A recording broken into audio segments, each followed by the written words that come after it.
और साथ में मैं आपको अपना म्यूचुअल फंड पोर्टफोलियो भी दिखाने वाला हूँ। पोर्टफोलियो एक सेकंड दिखाता हूँ, ये मेरा पोर्टफोलियो था जैसे मैं। Hello all, welcome to Main Point Tech. I hope आप सारे के सारे ठीक हो। तो बेसिकली इस वीडियो में हम बात करने वाले हैं म्यूचुअल फंड के बारे में कि म्यूचुअल फंड क्या होते हैं, म्यूचुअल फंड में कैसे इन्वेस्ट कर सकते हैं, म्यूचुअल फंड में इन्वेस्ट करने के क्या फ़ायदे होते हैं, क्या नुकसान होते हैं, और साथ में मैं आपको अपना म्यूचुअल फंड पोर्टफोलियो भी दिखाने वाला हूँ। ठीक है, वैसे तो आपको दिख ही रहा होगा स्क्रीन पे। नंबर हाइड होंगे, और देखो नंबर दिखाना मोटिव है भी नहीं। अगर मेरे को नंबर दिखाने होते मैं इसका स्क्रीनशॉट लेके सीधा कम्युनिटी पोस्ट पर डाल देता, आपको नंबर दिख जाते। ऑल दो मैं आगे आपको नंबर दिखाई दूंगा, शो कर ही दूंगा, बट मेन मोटिव नंबर दिखाना नहीं है। मेन मोटिव है आपको सिखाना, समझाना, फाइनेंशियल नॉलेज प्रोवाइड करना, ऐसी चीज़ बताना जो आपके लिए आज भी हेल्पफुल हो और आगे भी हेल्पफुल रहे। और ये एक ऐसा टॉपिक है जो बहुत ही ज़्यादा इंपॉर्टेंट है। ठीक है। और जैसे मैंने बताया, मैं इस चैनल पे ना कोई भी आलतू फालतू वीडियो नहीं बनाता। ऐसे नहीं कि मैं दिन में 4 वीडियो इस चैनल पे बना देता हूँ, ऐसा नहीं करता मैं इस चैनल पे वही चीज़ बताता हूँ जो मैंने एक्सपीरियंस करी है, जो मैं खुद करता हूँ, जिसपे मैंने अपना टाइम इन्वेस्ट करा है, जिसपे मैंने अपने पैसे इन्वेस्ट करे हैं, जो कि आप कह सकते हो। ठीक है। तो मैं यहाँ पर कोई भी टाइम पास वीडियो नहीं बनाता।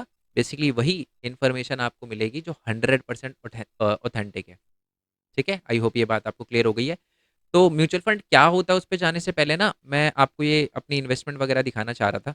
म्यूचुअल फंड पोर्टफोलियो दिखाना चाह रहा था। तो मैं पहले तो ये बता दूं कि म्यूचुअल फंड से फ़ायदा होता है या नहीं होता। तो इस ग्राफ से ये आपको क्लियर हो जाएगा, फिर म्यूचुअल फंड जानने में आपको ज़्यादा इंटरेस्ट आएगा। ठीक है।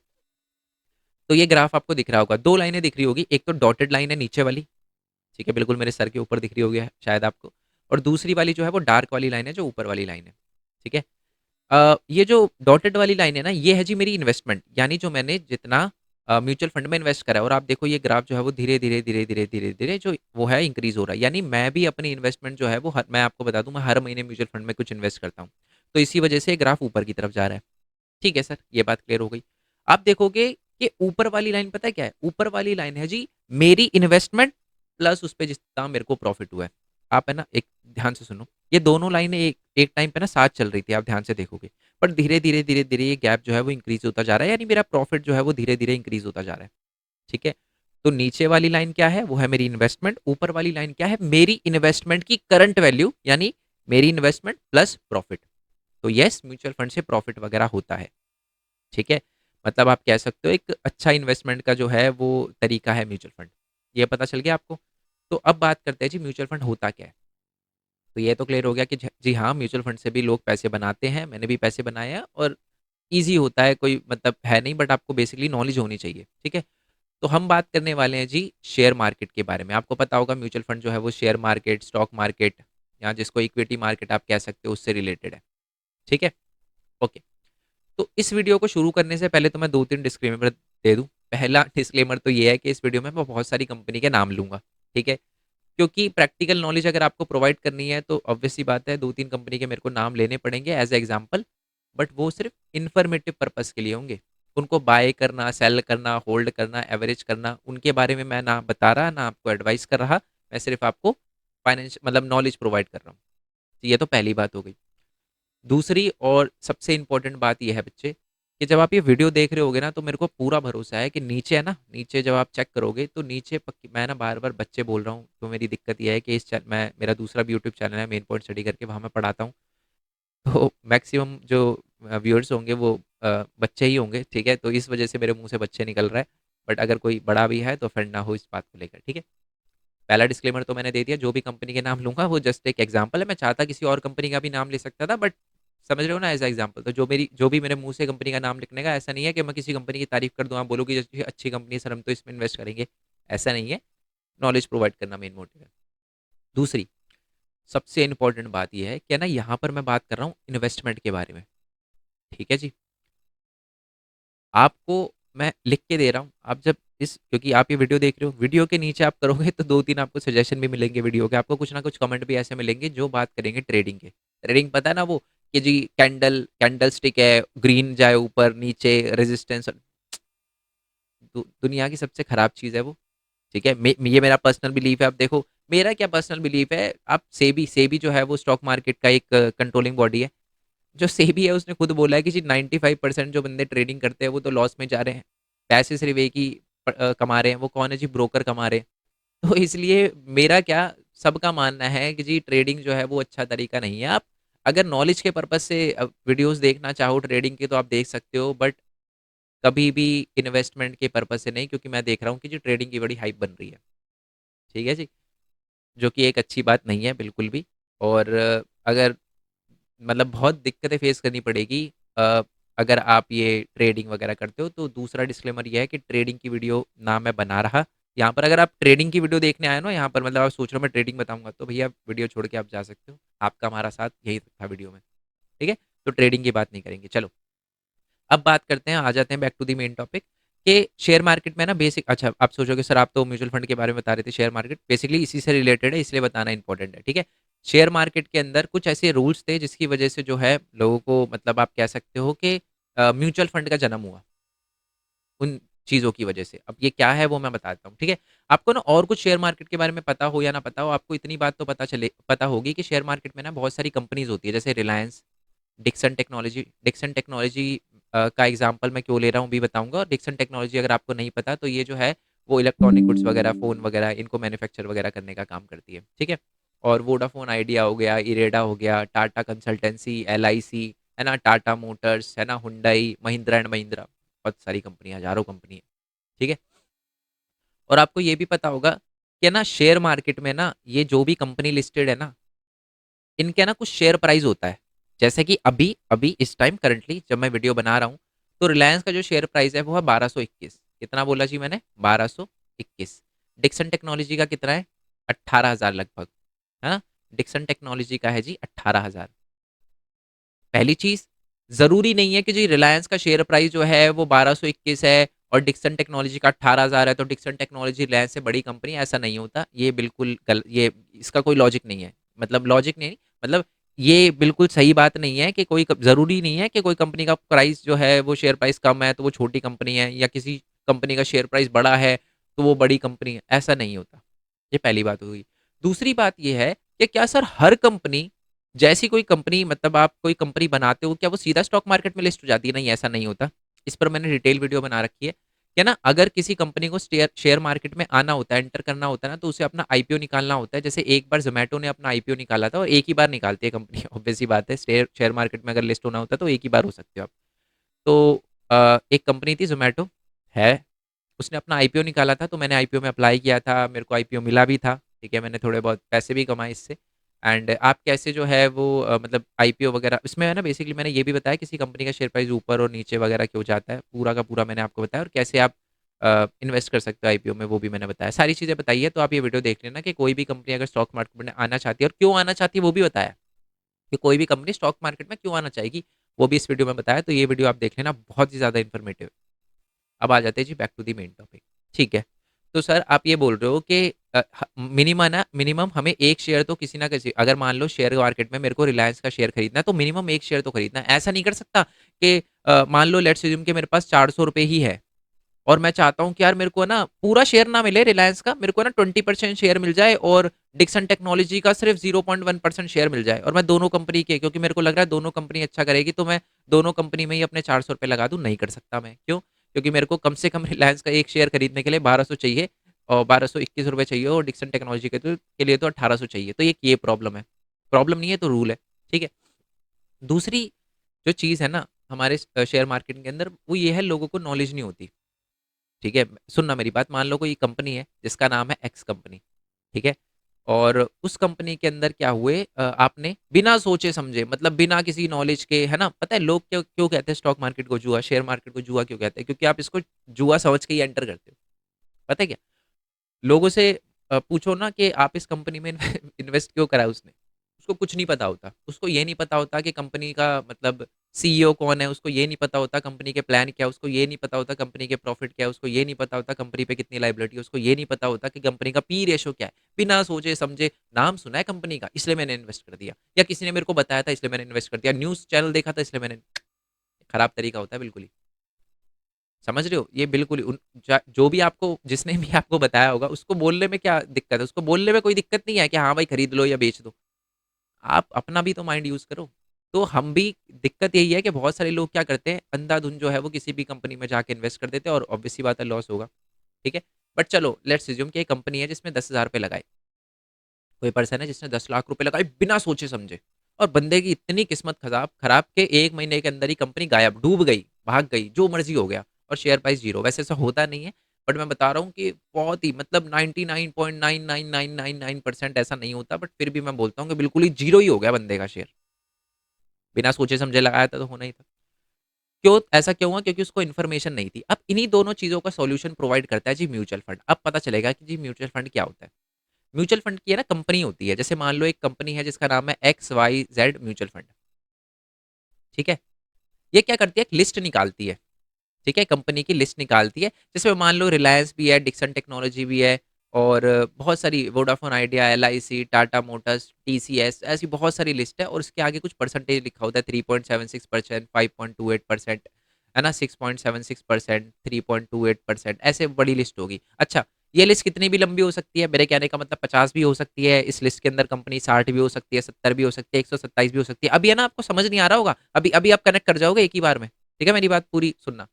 अब आप बोलोगे सर आपने 127 कंपनी का एग्जांपल क्यों लिया? क्योंकि मैं अब अभी जो एक्चुअल एग्जांपल देने वाला हूं ना, तो मैं आपको एक म्यूचुअल फंड कंपनी के बारे में बताऊंगा जो सिर्फ इन्फॉर्मेशन के लिए होगा, जिसमें 127 कंपनी है इसलिए।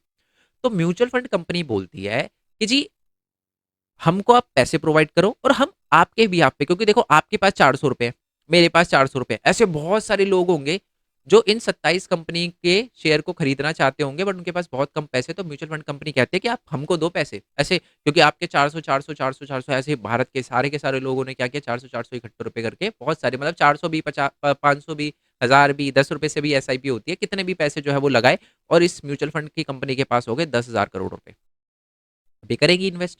अब इन इन 10,000 करोड़ का जो 3.76% होगा वो रिलायंस में जाएगा, है ना। 5.28% जो है वो आपका किस में चला जाएगा, डिक्सन टेक्नोलॉजी में, है ना।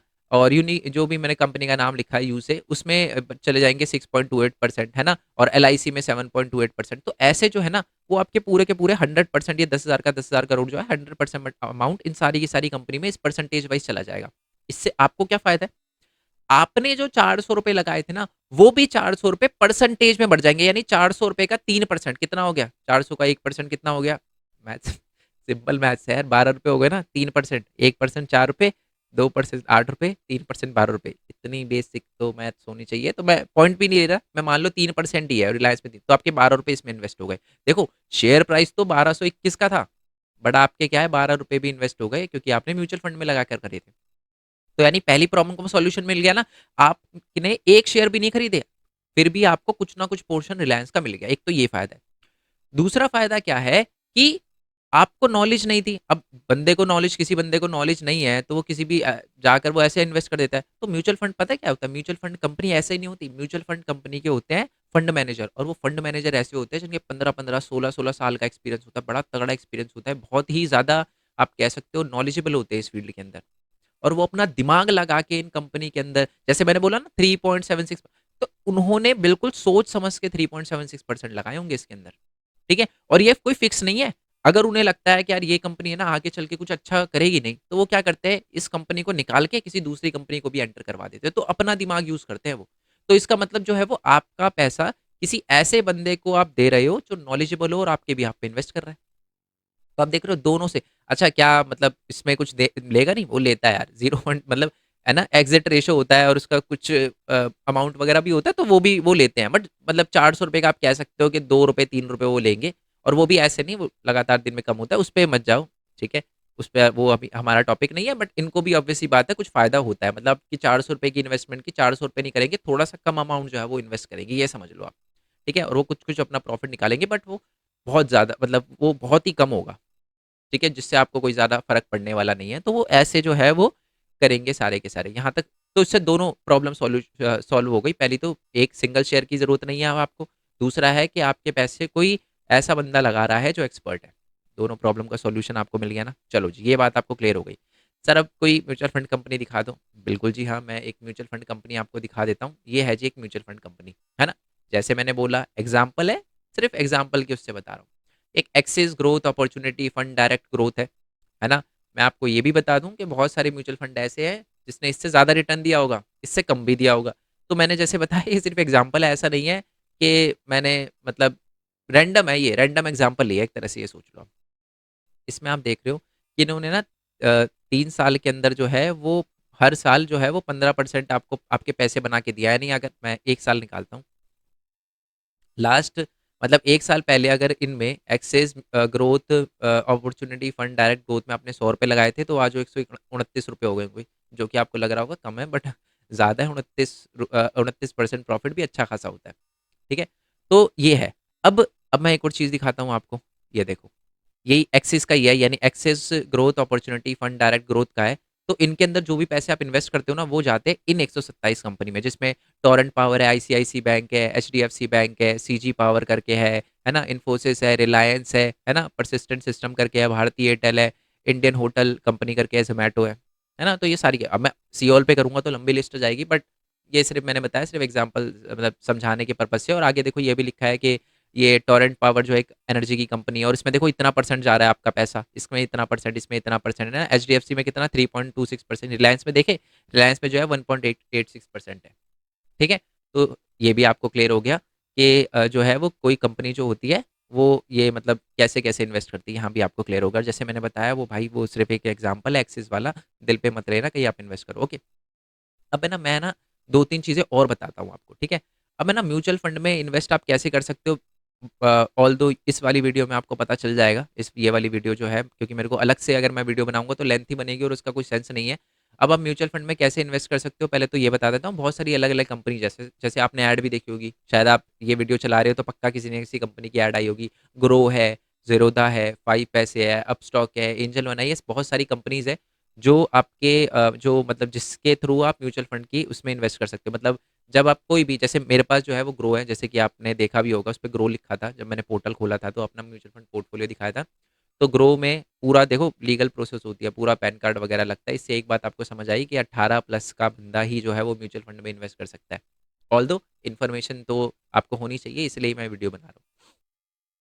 तो क्या होता है कि अब पूरा लीगल प्रोसेस होता है, पैन कार्ड वगैरह लगता है, सारी की सारी। उसके बाद क्या होता है कि है ना, आप वहाँ पर जाके म्यूचुअल फंड के ऑप्शन में जाके जब सर्च करोगे ना, तो फिर ये अगर मान लो लिखोगे एक्सेस ग्रोथ अपॉर्चुनिटी फंड वगैरह, तो फिर ये वाला ऑप्शन आएगा। और भी बहुत सारे, मोतीलाल ओस्वाल, ऐसे बहुत सारी म्यूचुअल फंड कंपनीज होती है, और वो अपनी अपनी तरफ से, जैसे अगर मान लो कोई दूसरी म्यूचुअल फंड कंपनी होगी तो उसमें 127, ये वाली 127 कंपनी नहीं होगी, क्या पता 50 हो, क्या पता 60 हो, ठीक है। ये बात आपको क्लियर हो गई हो।